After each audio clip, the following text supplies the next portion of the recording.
Следующий доклад у нас выступит Крис Тейлор, которого вы все прекрасно знаете, ветеран индустрии, и он нам расскажет про Total Annihilation, игру, которую он сделал 20 лет назад. Крис? Thank you. Thank you. Thank you for that great introduction, and thanks to the organizers who invited me here all the way from the other side of the planet. It's pretty awesome to be here in Moscow for the first time in my life. It's an amazing city, an amazing city. So just for fun, I'm a very open person, you know. I say way more than I ever really should. I don't filter my personal life, things that I'm thinking.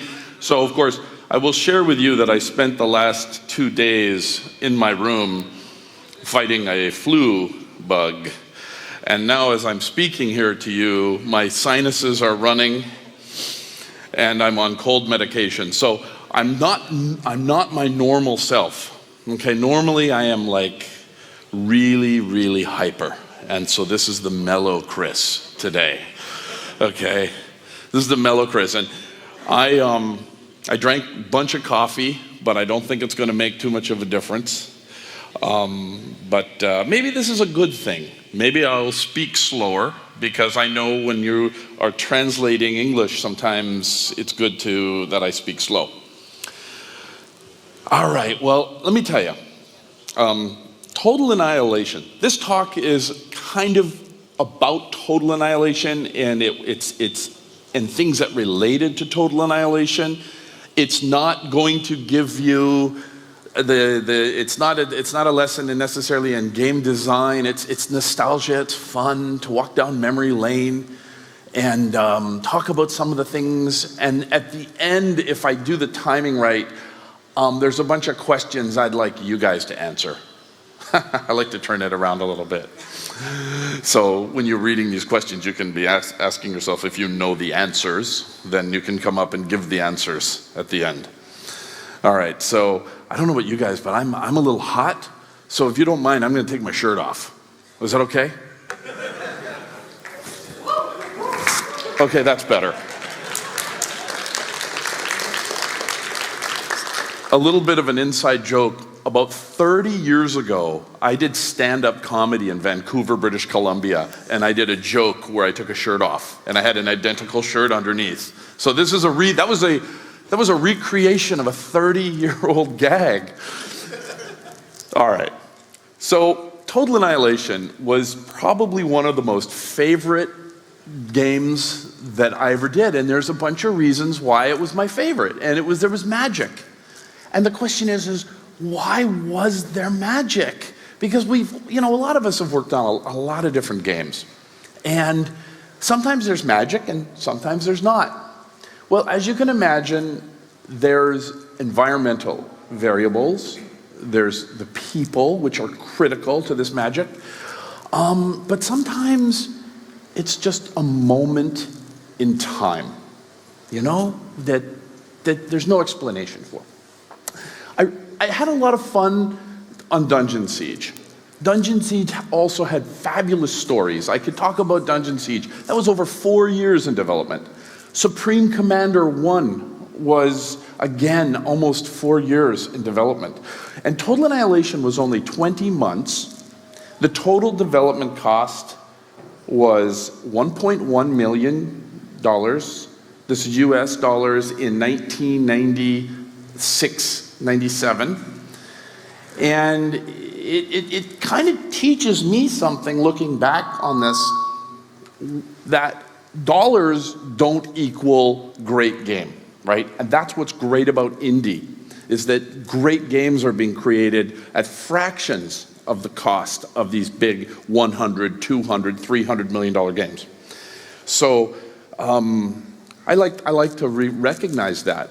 Now, just for fun, I'm working on a new RTS right now, like literally on my laptop. I'm designing, and I was even coming up with some ideas while in the break room. And I'm as an indie developer. So this is why I'm a born again indie developer. I was actually an indie developer over 30 years ago. Next year will be my 30th anniversary, and this September will be the 20th anniversary of Total Annihilation. So I'm getting old. That's a fact. I'm 50 now, and not a day goes by where I don't look at myself in the mirror and go, holy shit, dude, you're 50. What happened? So you'll get there. What I'm hoping to come out of this talk is you're spending an hour of your life here with me. I'm hoping that in some way you get that hour back later on. Maybe you get 2, maybe you get 4, maybe you get a month, I don't know. You get that time back. So that'd be really awesome. So that's my goal. My goal is not just to entertain and take up time. My goal is to actually give you some stuff that you can use too down the road. Kind of as part of this whole thing. Now, we'll go through some slides, and I really am a reckless public speaker. I have no discipline really. I like breaking rules. I don't like, first of all, breaking rules, I don't like rules at all. Total Annihilation was an RTS game about breaking the rules of RTS. There was Dune 2, which was amazing. Then there was Command and Conquer, and we had Warcraft, and there were these rules that started to happen. Rules, some things you could do, things you couldn't do. And I was like, I want to be able to drag select and keep drag selecting off the screen and have the whole world scroll. I want to shoot weapons clear across the map. I want, and this is a really sensitive subject today, but I want nukes and anti-nukes to fly across the whole map. I hope some of you have played Total Annihilation. All right, okay, cool. Woo. And, it's a video game. I can't stand real life war. That's the funny thing. I can't stand war. Hate it. But man, when you're playing a video game, that's where war belongs. On a computer in a game. It's the best place for it. When you think about it, right? Let's keep it there. Let's keep it always, always, always on the computer. But we're breaking rules. So as I'm giving this talk, I'm breaking rules all over the place. I'm breaking my own rules, okay? And I don't even know what's coming out of my mouth until it happens, right? Which kind of makes it interesting. So let's see if this will work. Yeah, let's do this. What am I doing wrong? Oh, there we go. Okay, so here's some games that you guys might be familiar with. I started back on Hardball 2. This was back in 1989. This is probably before. How many of you were born after 1989? Okay, so we got kind of an old, although you might have been 1 or 2, so that doesn't really count. So Hardball 2 is a really important game to me. Now I gotta tell you this, and I love to tell stories, but when I started my first day on the job, and I was sitting there all excited, what am I gonna work on? I hope it's not a baseball game, because I can't stand baseball. Baseball's the most boring sport ever. Does anybody? Yeah. You know what? I sat there at the desk, and they're like, what am I gonna do? They're like, you're gonna work on Hardball 2. I was like, oh shit. But I said to myself, if I'm gonna work on Hardball 2, I'm gonna make the best damn baseball game I can, okay? So when I went to do Hardball 2, I dug in. And I worked back in those days, right? It was like 7 days a week. We'd go into the office on weekends. We'd play SimCity and Populous, but we were quote unquote working, researching other games. And when I did, yeah, right, research. And I was working on Hardball, and what was really interesting about Hardball 2 was that the things that I learned in Hardball 2 were the things that made Total Annihilation successful. So there's a lesson here. Sometimes when you're asked to take out the trash or to do something that you don't really want to do, Hardball 2 wasn't that bad, but you learn other things. You get other valuable experiences that builds your skill set. So let me explain it.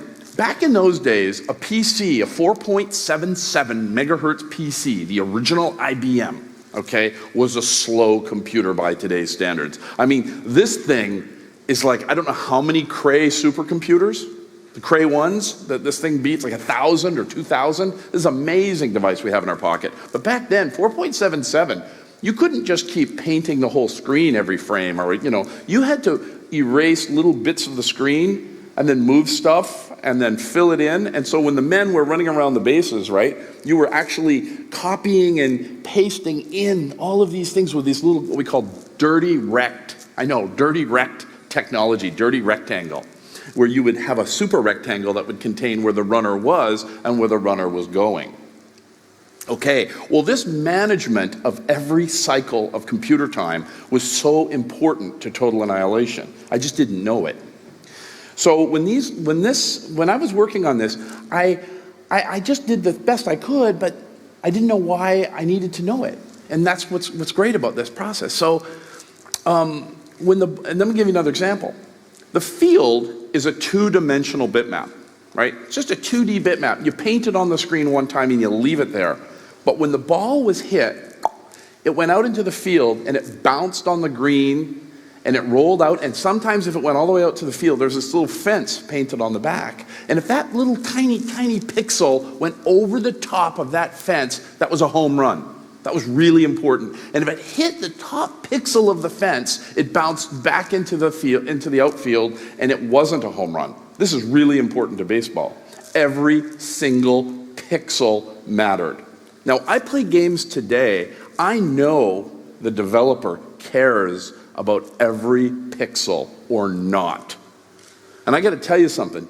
Caring about every pixel on the screen is important. And that's something that I love to talk about. Every pixel is important. If you design and build a game right now and you care about every pixel on the screen, you're going to build a better game. Now, let me tell you, this accuracy was because there was a 3D model underneath this 2D bitmap that was a representation that sat in memory, and when that ball went through the field, and I was updating the X and the Y, applying gravity to the Z component to get those nice parabolas, and then there was friction, air friction, and you get that nice, it's not a symmetrical, it kind of drops off like a teardrop. You're checking it against the math. You're not checking it against the pixels on the screen. Okay, you're checking it against the 3D model. This was instrumental to Total Annihilation. So I know this sounds a little bit academic, but it was really important. Because when I went to design and build Total Annihilation, I knew if I was going to do a 3D RTS, remember back then, RTS games were 2D, where they pre-rendered the tank in every on either 8 or 16 directions, and you had situations like in Command & Conquer where if you had your mammoth tank and you wanted to retreat, the tank had to put the turret to the center, and then it had to drive off, and you just get shot in the ass. Remember that? You get shot in the ass and you'd be like, well, why would I ever retreat? I'm just throwing my mammoth tank away, right? Or any of my units away. So I never wanted to retreat. So in Total Annihilation, I was like, no, if I'm going to have to retreat, and nobody wants to retreat, but if I'm going to move my front line back a bit, I want to shoot while I'm moving back. In fact, I wanted the barrels of the gun to aim to the exact mathematical angle. I wanted, when that gun fired, I wanted recoil and compression. I wanted a muzzle flash that appeared at the exact pixel at the end of the barrel. When the shot emerged, the plasma cannons, or what I call them plasma cannons, is the future. I wanted the shot to emerge right from the very tip of the barrel, not from in the barrel. You see games where the shot appears kind of under here, or it starts way out here, or some goofy thing. I wanted the shot to appear exactly. Now, when that gun fired, I wanted that whole tank to rock and then relax back into position. Some of you remember this, right? It was every single detail that mattered. And people look at me like, why did this matter? It's like, when it all comes together, when you're playing the game and there's a massive battle raging, these details all come together and feel really, really good. The flash of an explosion lighting up the terrain, and debris that would fly through the air that was on fire, maybe land in some trees. And I had a forest fire algorithm, so that if a tree was on fire, there was a percentage chance a tree beside it would, and you guys have probably written these algorithms. Remember, this is 20 years ago, okay? Back, when I thought this stuff was, cutting edge. And trees, remember, in those games, trees were indestructible.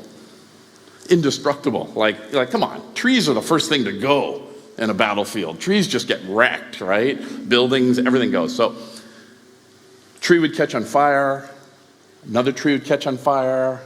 That tree might not catch on fire, but this one would, then that one would, and the next thing you know, you had a raging fire burning across the map. Oh, I thought that was awesome. I felt bad deep down in my soul, in case any of you are wondering, though, of the destruction of trees. Meanwhile, they're in the news, we're trying to save the Amazon rainforest, and I'm like, oh, this is the best tree burning and destruction algorithm. There's always that conflict inside. That reminds me of something, but I'm gonna flip a slide here, I think, and talk about some there. So we kind of hit this one. This is all about TA and RTS. You knew that. That's why you're here. And I'm giving you some prehistory, so we're here. What I love about what we do is we have our right brains, which I think they call that the artist's brain, and we have our left brain, which is our scientific brain. You have your friend who's left brain and they can't play piano and they can't write and they can't draw a smiley face if their life depended on it, but they're really good at calculus. What's great about all of us is that we tend to be center-brained people. We tend to love our science and our art, and we bring it together to make video games. Video games depend on this, okay? That we're both right and left brain, and we come together. And so computer science is as important to us as choosing a font or the color palette, as you know. And my nose is running. Oh boy. So I just wanted to throw that in, that I love that what we do, and I love this mixture of right and left brain. It's great. Makes our jobs really interesting. In the background there, that's a shelf from my office after years and years of stuff. You can see some triple play baseball. I did 3 baseball games in my 30-year career. What the hell? You know what the really funny part about that is? At the end of the 3rd baseball game, I was actually getting really good at baseball games. I was like, I should do another baseball game because I just stamped this shit out. You start doing infield fly rules, ground rule doubles, batting percentages, slugging percentages, wins, losses, saves, and you build all these stats. Woo! You build these stat systems. You start to think, shit. Now, does that mean I got 20 minutes left or I'm 20 minutes in? Left. Holy shit. That's called burning through the time. What's that? Still questions? Yes, great. Now, how did Hardball 2 influence TA? See, on Hardball 2, everything had to be data-driven because we didn't have rights to the MLBPA or the Baseball Players Association or the Major League Baseball. So everything had to be written off of data on the disk. And this is what caused Total Annihilation to be data-driven so that the mod community could do its thing with the mods. So if I didn't have this need to kind of get around this licensing problem on Hardball 2, I wouldn't have had this idea to data drive everything on Total Annihilation. Because in the old days, everybody just baked it right into the C code. You just had a data segment, you just threw it in there, and there was also a worry about piracy. People didn't want you to touch their data. I said, to hell with that. I don't care about that. I wanted the players to be able to go in and tweak the data, make their own units, make their own stuff, and change the game. 20 years later, Total Annihilation has still got a community of mod makers, some of which may be in this room, because that data was exposed and read in every time the game loads up. And I could go at great depth on that, go into great depth on how that worked, but time is running out here for us. One thing I did is I made it n. When you're working in a game and you decide how many you want to have, if you can make it n, not big N, constant n, little n, algebraic n, you can do all sorts of really cool things. But I made a mistake in Total Annihilation. I made it 1 byte 8-bit value for the weapon IDs. And the community used up all the weapon IDs, and I'm really sorry.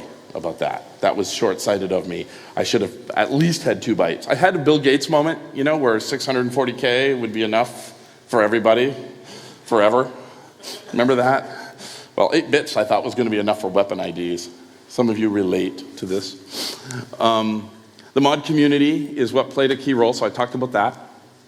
I got to tell you about vision, why TA had magic, okay, to me.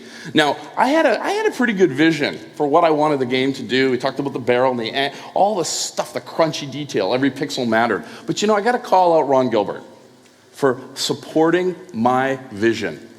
So what he would do is he would play the game, and he would not necessarily agree with what I did. And he'd write up notes on his computer, and he'd print them out. He'd kind of walk by my office, and he'd lay the 8.5 by 11 sheet of paper on my desk and say, there's my feedback. And he'd walk away. And at first I was like, do you want, because he was the boss of this little company. It was Humongous Entertainment, but we had a brand inside of it called Cave Dog. He was the owner of the company. So I thought, well, maybe he just wants me to change it. And he said, no, these are my thoughts. You take what you like, you leave what you don't like. This was important, and he believed in this because when he was at LucasArts, he had this real driven belief that a vision holder was the final word. The final word. No compromises, okay? And he would leave the sheet of paper on the desk, and I'd go through it, and I'd go, oh, that's good. A lot of great Ron Gilbert ideas, creative in Total Annihilation. Tremendous amounts, right? But there was ideas on there where I went, no. And he'd go ahead and put them on the next month or the next week or whenever the next sheet of paper. Whenever the wind blew in the direction of him creating notes, he gave me notes, and I went through those notes. And I never, ever felt that I needed to do something because Ron said so. And I have to call out and thank Ron for that because he taught me a very, very valuable lesson. How many of you can say that publishers today allow that kind of creative vision and freedom? How many of you? We got a couple of hands? I'm not seeing any hands at all. So what you're saying is, weirdly, okay, we got 3 people out of, 100 that are saying that they do not have complete creative control of their vision. It's really sad, isn't it? But we're in a commercial industry, it's commercial art. It comes with the territory a little bit. But man, when you get the money to build the game you want to build without anybody telling you what to do, that's awesome. That's worth striving for. I was lucky that I got that on Total Annihilation. All right. The architecture, this is a little geeky and a little engineer kind of, but I love this example. So I put it in the slide. I'll put the slide in here. Because everything, like there's one block of code that runs all the weapons in the game, and every weapon is parameterized, that meant that if you changed the data set, you changed the weapon. The weapon code was fixed, which meant that like if you wanted to add another weapon in a game X, it would mean that someone would have to go in and take some code, maybe cut and paste, and then change shit, and then say, okay, I've got a new weapon. I don't design like that. I don't architect like that, okay? I architect such that if I want to add another weapon, I change something in the weapon, the block of weapon code, and then I move a parameter into a data file. Now what this does is it allows just a ridiculous number of combinations of weapon types. And again, that supported the mod community. Code architecture is really important. I don't think we even called it code architecture 20 years ago. We just called it writing code. Get some pizza, get a Coke, start writing. But it was code architecture, and it was really, really important. So if you're an engineer here today, take a second look at the way you architect your code, because the better you can architect that code, the more you can hand off power to your team. And even as these words come out of my mouth, I know you're already doing it. Remember, this was 20 years ago when there was cranks on the front of cars. Remember that? That was awful, because, All right. Oh, that's pottery. That's weird. Oh, shit. All right. So that's the vision. Nobody stopped us from doing it. I just have ideas. Remember the radar, the mini-map? I said, I'm going to render the weapon fire on the mini-map because then I can see where the action is on the field. Hour later, weapon fire on the mini-map. This is the sort of thing you need. I think if you can get that kind of fast feedback going in a system, games get better and better and better. People will feel it. You know, I feel some energy from you guys that somebody here is going to go and do something different tomorrow or Monday. This man here and this other man beside him. We got two that are going to change something and win, Charlie Sheen style. I cracked me up. I do pottery. See, pottery is something I discovered back in 2011, and I got to tell you this, is that when you're doing your programming thing and you're into whatever, finding your pottery, that's this slide. Not necessarily pottery, find your pottery, whatever it might be, because it helps you to clear out the shit in your head, okay? And then when you come back to the I almost said electronics, when you come back to the computer and you come back to the software and the video game, you do better. You do better work. So I found pottery and this new game. I go out to my pottery studio and I'm throwing a bowl and I'm coming up with ideas for my new RTS game. It's crazy. I never believed it. It seemed like some sort of voodoo shit that you hear about. Like you're hearing about it right now. Right? You're having the reaction I had. He's crazy. Yeah, well, that's true, but that's not the point. All right. If you guys want to follow my pottery. Yeah, thank you. Now, if you follow Chris Taylor, Indie Developer, you're going to see some pottery. I'm going to tell you a little secret, because I keep fucking up and putting the pottery on the wrong Instagram. Anyways, and then people all start liking that shit. And then I can't delete it because I got some likes. You know what I'm saying? I'm not throwing those likes away. God, that's such a meta game, isn't it? Get likes, you know what I mean? Man. Okay, now some questions, real quick. Where did the RTS genre go? Is it hiding in plain sight? We've got 10 minutes. And so it's perfect because we have 10 minutes to go through the questions, and then you guys are going to answer. Some of you guys are going to answer this question, and maybe not. Maybe the whole talk's over. I don't know. Who knows? Who cares? No rules. Break rules. Get naked. Run down the street. Just don't mention my name when they bust your shit. I realize there's probably things I can and cannot say on the stage. Question number 2. Why didn't RTS succeed on consoles and tablets, especially tablets? Didn't it feel to you guys when tablets all came out that being able to drag your finger around was going to be magic for RTS? Do you guys feel that there was a really, really good RTS, tablet RTS? There is? What?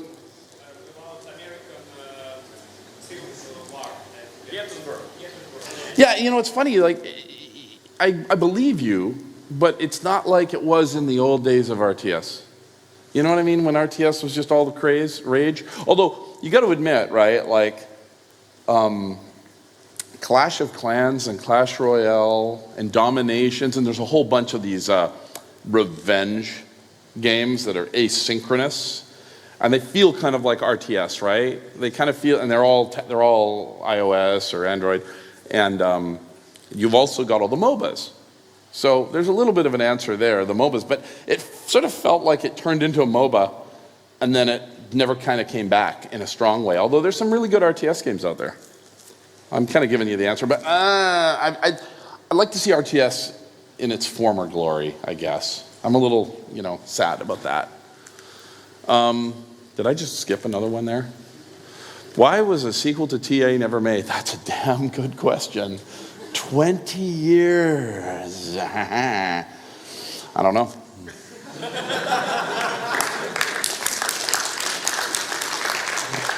It's kind of funny because people ask me this all the time, and I'll be damned if I have an answer. It's so weird. Oh, that's a giveaway right there. What's next? Where's it going next? Are we going to keep seeing asynchronous revenge games, or is it going to go to someplace new? So this is a good spot to say that I'm working on something that I hope gets you guys all excited, and that it qualifies as a next generation RTS. So it's a teaser. Hopefully this summer I'm going to be able to announce that. Now, this slide here I stuck in to end the talk. Okay? Was there? There's some applause on this. That's good, because you know what this means already, right? You ever hear somebody say, I have a dream. One day I'm going to go to, and then there's some place in the world I'm going to go to Moscow. Moskva. When I'm old, yeah, woo. And you're like, you have a dream? Like it's a fantasy? Like you can't make that shit happen? Right? No, make that a goal. You know, I just, whenever I'm around someone who has a dream, I just tell them, make it a goal. No dreams, just goals. So if any of you have dreams, my advice is make them goals, break it into big goals, little goals into littler goals, and start going, and you'll get there, and you'll achieve it. You can achieve anything. I felt like a very spoiled man my whole career because I achieved my goals very, very, very, very fast. I thought, I want to go off and make video games, and I want to be a world-recognized video game designer, and I want to be able to go speak in countries all over the world, right? And I was doing that when I was in my early 30s, and I thought, oh, wow, maybe I needed to have bigger goals, okay? So you know what I'm doing? I'm working on a goal that I'm going to share with you, which is a little crazy. I want to become successful enough in the next thing that I do that I can make a change in the world of homelessness, okay? So I'm going to create a goal that steps outside of video games and money and fast cars and houses and all that typical shit we all talk about, and I'm going to actually try to make a difference in the world of homelessness, because in the United States, homelessness is an epidemic. It's terrible. And these people are suffering. And I know there's homelessness and things like this all over the world, but if you can't fix your own neighborhood, you can't fix where you live, why are you messing around in other countries? How about that? Yeah. Get the hell out of other countries. All right. Oh, what did I miss? Oh, the Q&A. What do you think? All right. So if you have an answer to one of those questions, I'd love to hear it if you want to step up to the microphone. And we can talk, have a little conversation. Thank you, Chris, for being amazing. Oh, thank you. Thank you. Вы можете по-русски, если что, я переведу. Okay. Turn on the mic. On. Okay. Hi there. Okay, this is sort of an answer/question. It works the next way. What do you think?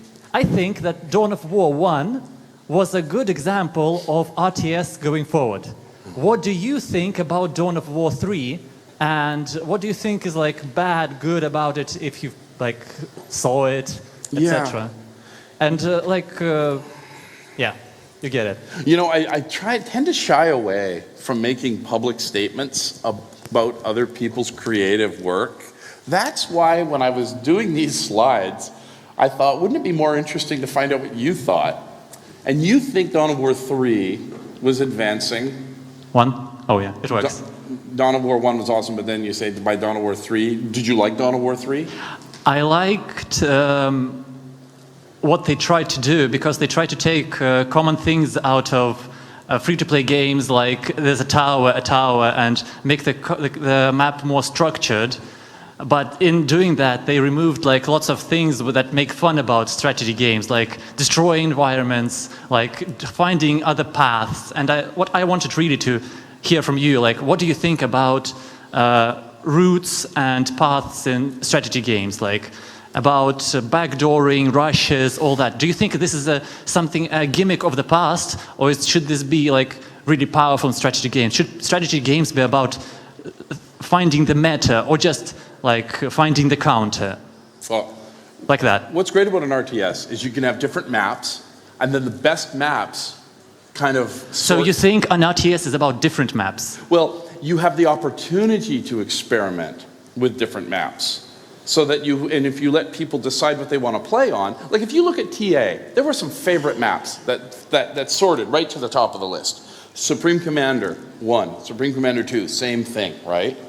So if you have a game like Dawn of War 3 and you can don't apply, my design sensibility is don't apply a rule horizontally across the game, try to embed the rule system experimentally into the map data.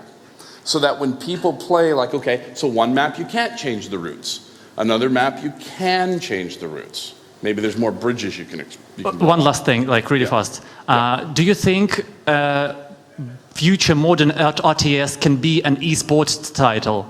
Can it compete with like big things like Dota, League, Counter-Strike, etc.? Can it be like as big as StarCraft when it was at its time? Like, will there be a future where RTS is like crazy, like esports mad? I hope so, because I really love it, and I don't love MOBA. I'm sorry, you guys probably, a lot of you love MOBA games and that, and it's so hero-centric and stuff like that. I was really trying to bring heroes to Total Annihilation with the Commander and then the Supreme Commander, right? I believe it can be an esport game. I think it's a long game, so they have to work on the game times. But I do believe it. I believe there's an answer. There's a game, there's a variation. The new thing that I'm doing is trying to take some lessons. But like I've often said, you can't design an esport game so trivially. That's like trying to design, I mean, did someone design hockey and say this is going to be a big sport? Or football or basketball? It kind of just evolves. It kind of just happens. I mean, why isn't lacrosse huge? You know, why isn't it this massive sport? It's because it just didn't work. It just didn't catch on. No matter what the designer thought, or I guess those were Native American Indians who came up with that, I think. And they probably are. Do you think they're sitting around right now going, shit, why isn't that a big sport on TV? I always love one, just you and me, baby. Yeah. All right. Okay. Thanks. Yeah. Sure. How much time have we got left? We got some time. First of all, We got 10 minutes. We got time. nice. Yeah. Good. First of all, thank you for games for my childhood. Yes. You're very welcome. Yeah. And I will ask you on Russia. Yeah. Хочется узнать, что вы думаете насчет того, как эволюционировали игры, ну, вот до сегодняшнего момента. В правильную они сторону пошли, на ваш взгляд, или не в правильную сторону они пошли, на ваш взгляд? Wow. Yeah. Chris, I'll translate. Yes, please. Or did you understand? Oh, God, no. How the games evolutionized? Yes. Sorry? From 20 years. Yep. Эволюционировали игры с того момента, как вышло Total Annihilation. How the games evolutionized since the moment Total Annihilation released 20 years ago. You know what's funny? I haven't seen a lot of evolution in 20 years. How many things in the technology space can stay as static as RTS games seem to have? What do you think going wrong? Why this that situation? Well, I'm part of the problem. So, what do I think? Because of you. Yeah, it's all been my fault. I accept full responsibility. I don't know. I think that it took, for me, I had to break out of my old routine. One thing that really screws you when it comes to innovation is when you are told that you have a certain amount of time, certain amount of money, go. That to me, that hurts. I really like the fact that the new game that I'm working on, I've been working on it for 6 months, and I'm not pushing it. I'm letting it happen organically. I was in the break room, like I said earlier, and I got some crazy ideas, and I'm like, you can't just sit in front of, your Google Doc or your Microsoft Word and type. You know, I think the creative has to be more organic. Now, you can't spend years and years, but you can spend 6, 7, 8 months, because if you want to do something really awesome, take your time on it, you know, and maybe have other things that you're doing at the same time. So I don't know. The new thing that I'm doing could be a complete disaster, could be terrible, but I'm really going to push. I'm pushing this time. I'm going for it. Otherwise, what's the point? You know, make another, turning the sausage grinder and making sausage, right? Who the hell wants to make sausage when it comes to games? Every game we make, everything we do should be fantastic, okay? Ask yourself that question. Is it amazing? Is it going to change the art of game making in some way? It's a good bar. It's a good bar to hold up to. Little question more. Could you remember, or I don't know, another game what was fantastic for you? Not your game, but in our times. No? There's so many. I mean, the best example, and I apologize for saying this because it's so cliche, but Minecraft. Okay? Holy shit! You know, I mean, that game broke so many rules. There was no single-player campaign. There was no instructions. That game came out. I mean, it was amazing. The music, you know, one of my favorite parts of Minecraft was when the music would play. This is so subtle. And the music would just stop. And you'd be playing, and the music, maybe, I don't even know how long, would start to play the soft piano. And you know, if you think about games, I always remembered games just crank the music constantly, right? There was no break to your ears. The music just cranked constantly. And this was such an artistic decision. This was such a beautiful decision. And the game is just full of those. All the secret crafting, all the stuff like that. So my hat's off to Notch for breaking a lot of rules and doing things on his own, launching that game on a website, launching that game, without, kind of grassroots marketing. It was just so many things he's done. In fact, I will volunteer this, is my next game is selling directly from my website. No online digital distribution system, no app stores, no anything. It's just straight. If you want to play my next game, you're going to have to go to my website. Okay? And I'm excited about that. That just seems like a really, really fun and cool thing. Yeah. Hi, Chris. I try English. Hi, all. Cool. Chris, I have 2 questions. First, you're talking about amazing. You're talking about every pixel is important, but all these years, I want to ask you about your games, and I have a chance now. Yes. Holy shit. Yes. I better not screw this up. Why? Why in your great game you have so poor story? Good question. Awful, very bad. This is like a reporter who gets into the White House asking Trump a question, you know? Oh, it's good. You know what? Easy. I was never, in real life, I can tell a mean story. I have a story called the New York story, which is crazy story. Guarantee it's the best story you'll ever hear from someone. But you know what? In games, I never felt that. I was a gameplay mechanics guy. I was always a gameplay mechanics.